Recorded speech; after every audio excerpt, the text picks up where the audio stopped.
அமெரிக்காவில் வணிக வளாகம் மீது சிறிய ரக விமானம் மோதிய விபத்தில் 2 பேர் பரிதாபமாக உயிரிழந்தனர்.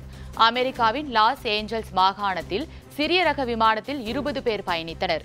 இந்த நிலையில் புலடன் நகர் வான்பரப்பில் பறந்து கொண்டிருந்த போது திடீரென விமானியின் கட்டுப்பாட்டை இழந்த விமானம் அப்பகுதியில் இருந்த வணிக வளாகத்தின் மேற்கூரை மீது மோதி தீப்பற்றி எரிந்தது.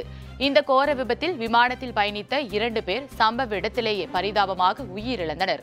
தகவல் அறிந்து சம்பவ இடத்திற்கு விரைந்து சென்ற மீட்புக் குழுவினர் படுகாயமடைந்த 18 பேரை மீட்டு மருத்துவமனையில் அனுமதித்தனர். மேலும் இந்த விபத்து குறித்து அதிகாரிகள் விசாரணை நடத்தி வருகின்றனர்.